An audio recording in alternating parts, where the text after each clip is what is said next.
వైసీపీకి రాజ్యసభ సభ్యుడు వేమిరెడ్డి ప్రభాకర్ రెడ్డి రాజీనామా చేశారు. నెల్లూరు జిల్లా పార్టీ అధ్యక్ష పదవికి పార్టీ ప్రాథమిక సభ్యత్వానికి రాజీనామా చేశారు. వ్యక్తిగత కారణాలతోనే రాజీనామా చేస్తున్నట్లు చెప్పారాయన. తన రాజీనామాను ఆమోదించాలని కోరారు.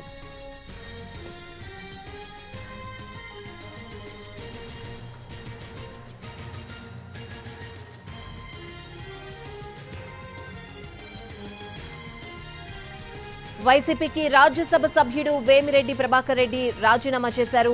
నెల్లూరు జిల్లా పార్టీ అధ్యక్ష పదవికి పార్టీ ప్రాథమిక సభ్యత్వానికి ఆయన రాజీనామా చేశారు. వ్యక్తిగత కారణాలతోనే రాజీనామా చేస్తున్నట్లు చెప్పారు. తన రాజీనామాను ఆమోదించాలని కోరారాయన.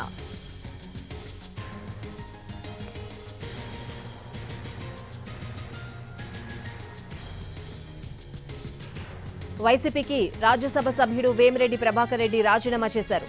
నెల్లూరు జిల్లా పార్టీ అధ్యక్ష పదవికి పార్టీ ప్రాథమిక సభ్యత్వానికి రాజీనామా చేశారు. వ్యక్తిగత కారణాలతోనే రాజీనామా చేస్తున్నట్లు చెప్పారాయన. తన రాజీనామాను ఆమోదించాలని కూడా ఆయన కోరారు. ఇదే అంశానికి సంబంధించిన పూర్తి అప్డేట్స్ మా ప్రతినిధి అమర్ ఫోన్ లైన్ లో అందిస్తారు. అమర్, ఎందుకు రీజన్ ఏంటి రాజీనామా చేయడానికి? స్వాతి, ప్రధానంగా మనం గమనిస్తున్నాం, గత కొద్ది రోజుల్లో కూడా వైసీపీ అధిష్టానం తన పట్ల ప్రవేశిస్తున్న తీరుపై వేమిరెడ్డి ప్రభాకర్ రెడ్డి తీవ్ర అసంతృప్తిలో ఉన్నారు. ఆయన మొదట నెల్లూరు లోక్సభకు పోటీ చేయాలని కోరినప్పుడు ఇక్కడ నియోజకవర్గంలో పరిస్థితులన్నీ కూడా బేరీజు వేశారు. నెల్లూరు సిటీ, కావలి, ఉదయగిరి నియోజకవర్గాలకు సంబంధించిన అసెంబ్లీ అభ్యర్థులను మార్చాలని చెప్పి కూడా అధిష్టానానికి స్పష్టం చేశారు. వీళ్ళు ముగ్గురిని మారిస్తేనే అక్కడ నియోజకవర్గాల్లో పార్టీ బలహీనంగా ఉంది, అభ్యర్థులు మారిస్తేనే గెలుపుకు సులభంగా ఉంటుందని కూడా చెప్పారు. అయినప్పటికీ అధిష్టానం దానికి స్పందించలేదు. దీంట్లో అప్పట్లోనే ఆయన తీవ్ర అసంతృప్తి వ్యక్తం చేశారు. అయినప్పటికీ అప్పట్లో ముఖ్యమంత్రి జగన్ తో పాటు సజ్జల రామకృష్ణారెడ్డి, విజయసాయిరెడ్డి కూడా ఆయన కలిసి మాట్లాడి అభ్యర్థులు ఉన్నప్పుడు కూడా పార్టీ బలంగా ఉందని, గెలుపుకు దోహా లేదని చెప్పి కూడా ఆయన కన్విన్స్ చేశారు. దీంతో ఆయన పోటీ చేసేందుకోసం అంగీకరించారు. అయినప్పటికీ ఇటీవలే నెల్లూరు సిటీ ఎమ్మెల్యేగా ఉన్న అనిల్ కుమార్ యాదవ్ ను నరసరావుపేట లోక్సభ అభ్యర్థిగా పార్టీ ఎంపిక చేసింది. దీంతో నెల్లూరు సిటీ నియోజకవర్గం సంబంధించి బలమైన అభ్యర్థిని రంగంలోకి దించాలని చెప్పి కూడా వేమిరెడ్డి ప్రభాకర్ రెడ్డి భావించారు.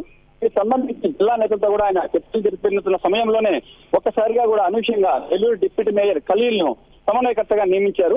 ఇది వేమిరెడ్డి ప్రభాకర్ తో పాటు జిల్లా నేతలను ఎవరిని సంప్రదించకుండా అధిష్టానం ఏకపక్ష నిర్ణయం తీసుకోవడంతో ఆయన తీవ్ర మనస్తాపం చెందారు. అదేవిధంగా కందుకూరు నియోజకవర్గానికి సంబంధించి కూడా ప్రస్తుత ఎమ్మెల్యే మహేందర్ రెడ్డిని కూడా కొనసాగించాలని చెప్పి కూడా ఆయన ముఖ్య అధిష్టానానికి స్పష్టం చేశారు. అయినప్పటికీ కూడా అధిష్టానం వేమిరెడ్డి మాటలు పట్టించుకోకుండా అక్కడ అరవిందాను సమన్వయకర్తగా నియమించింది. దీంతో ఆయన తీవ్ర మనస్తాపానికి గురయ్యారు. జిల్లా పార్టీ అధ్యక్షుడిగా నెల్లూరు లోక్సభ అభ్యర్థిగా ఉన్నప్పటికీ ఉన్న తనకు ఎలాంటి ప్రాథమిక సమాచారం ఇవ్వకుండా సమన్వయకర్తలు మార్చడం, తనకు తెలియకుండా నియామకాలు చేయడంతో ఆయన ఈ రాజకీయాలు తనకు సరిపోవని కూడా భావించారు. దీంతోనే గత కొద్ది రోజుల్లో కూడా ఆయన రాజకీయ కార్యకలాపాలను కూడా ఆపేశారు. పార్లమెంట్ సమావేశాల కోసం ఢిల్లీకి వెళ్లిన ఆయన కలిసేందుకు కోసం ముఖ్యమంత్రి కూడా ప్రయత్నం చేసినప్పటికీ కూడా ఆయన విదేశాలకు వెళ్లారు. అనంతరం వచ్చిన తర్వాత తన అనుచరులతో పాటు మద్దతుదారులతో పూర్తి స్థాయిలో కూడా సమావేశాలు నిర్వహించారు. అందరి విషయాలను పరిగణలోకి తీసుకొని ఈ రోజు మధ్యాహ్నం ఆయన పార్టీకి తన రాజీనామా లేఖను ముఖ్యమంత్రి జగన్ పంపించారు. స్వాతి.